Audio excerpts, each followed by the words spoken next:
NiP. We've heard rumors about this team as far back as last year that they were going to break up. The Cloud9 thing with Get Right was real. That was very real. Yeah. There's no question. There was an offer made. He almost went over. He was almost out of there. We've heard rumors that, look, they've changed fifth now 3 times from Flaren left. They've had Michael Ele in there. They had Delpan on a tryout, brought in Alu. He's gone. They brought in Pitt. Freiburg has to be on the chopping block at this point. Look, I love Adam. I think he's a great guy. I love hanging out with him. He played hockey as well. We always get along great. But come on, you said it best. It's a business. Have they missed an opportunity here? And why are they continuing to miss these opportunities? I have no idea. It's really strange to see them not involved in this. This is like all the top talent available in Sweden pretty much shuffling between themselves. And NiP, a really prestigious award, almost like comparable to the likes of Fnatic, they're not getting a slice of this pie whatsoever. Like maybe this is a sign of them saying, no, we want to stick together. We want to work on this project. Like similar sentiment to what we heard from Patrick. Maybe the old guard, Get Right, Forest, and they're the ones who want to say like, look, we have shown we can do it. We've won Malmo this year. Like that's a huge event, right? But they obviously have some crushing defeats along the way. Well, and Tyloo give them a hand by knocking out two very top teams, Liquid and LG. Sure, but at the same time, like they've shown threat hasn't been part of the organisation a massive amount of time yet. It's not even been a year. And like we said, these things take time. You can't expect the NiP magic to come back overnight, right? Do you think it's long? I mean, Threat's been in there since for the bulk of 2016. Yeah, he joined, December, I think it was? Yeah, I think it was right at the start of the year. Okay, so yeah. Basically the same time Pitt did. Sure, like it just depends what your view on it is. Like whether you feel like coming in with 6 months, 7 months is enough to actually completely transform a team and get everything perfect and all the events and learn how everyone works and how you're going to get the most out of them and experiment. I would say it's about now is the time you want to see all that hard work come in. I'm sure Fred has a lot of input onto this.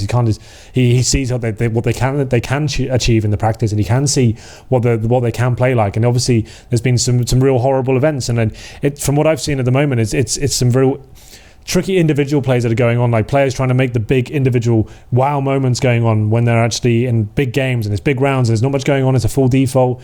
Some players maybe like Get Right, for example, he'll be like pushing smokes and like trying to make things happen by himself. And I feel like it's just there was some errors in their game to begin with. And obviously players like him, he can get away with that stuff. If he's on form, it looks amazing. It looks like he's the smartest player in the world. But if he's not having the best game, for example, and you can see when he gets a little bit frustrated, for example, and he's pushing these sort of things, I still feel like there's more to come out of his NiP roster. I think people will find it a bit of a joke that I like this team, but I do agree with you. Freiburg definitely would be the dead weight at this point in terms of him as a fragger and what he brings to the team as a whole. He just hasn't had the same dynamic since he hasn't been playing with Faflaren. It was almost like when Faflaren left, Freiburg lost a lot of his mojo?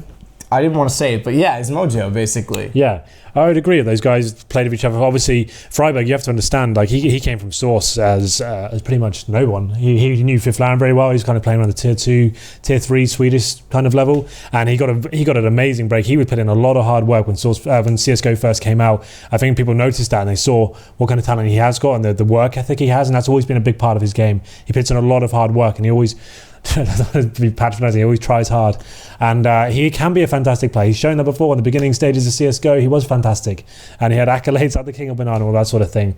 I don't think it's over for him just yet. I feel like he does deserve one more chance. I feel like he can. I think they deserve one more spell, a couple more months, see how it goes, and let's see whether he can bounce back and bring something to the table. But in terms of a missed opportunity, does this potentially stem? All good points. I don't mean to cut you off. All good points about Freiburg and NiP, but does this stem from the fact that potentially?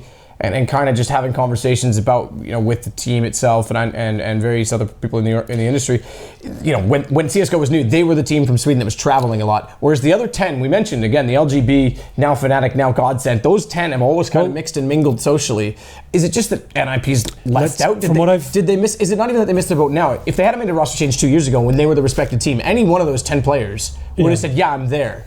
But now they're all on the same level. Are they just the outsiders? From what I've heard, let's be fair though, but JW was going to join, right? From what I heard, it was a business. He said himself in the past he wanted to. It was a business deal that blocked the whole thing, right? From what I've heard, we have no idea on the details. That's still speculation, but from the sources I kind of had, it was a deal that was blocked from possibly Fnatic, possibly NiP, I have no idea. But that was a deal. They were actively trying to bring him in. That was something that was on the table for sure. And I'm sure they are trying to get a slice of this pie. But this Godsend deal, this is so incestuous, right? This is a straight up swap essentially. There's just one player missing. If you want to just take NiP's option right now, to just take Palf. But I don't think he's necessarily going to bring much more to the team than Freiburg already does. Anders certainly thinks so. Yes, apparently. I think Palf is great. I think he is a strong player. But in terms of like the years of work they've put in with Adam, and in terms of like his synergy with the team, it's not worth throwing that away for someone who's maybe a 10% better fragger, maybe even a little bit less than that. So I think they definitely want to slice this action. They're waiting for their next try. They obviously changed Pit. So like that wasn't a crazy old move. That was quite recent.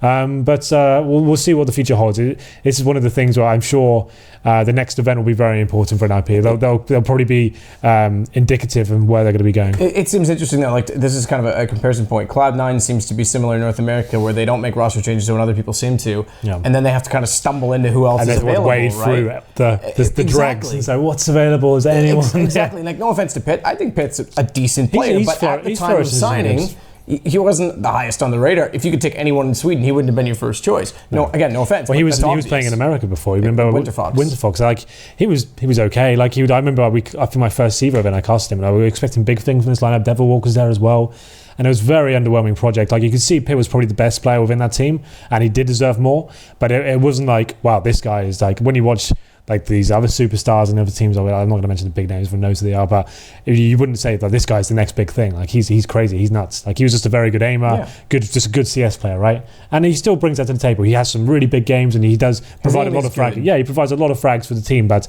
I wouldn't say he's got superstar potential just yet. I think he's still a very young guy, and the more he learns from Get Right and Forest, and he absorbs that information, and Threat especially, I feel like he definitely has potential to take it to the next level. Maybe never like a top 10 player in the world, but still to get to that kind of peak, maybe like just beneath.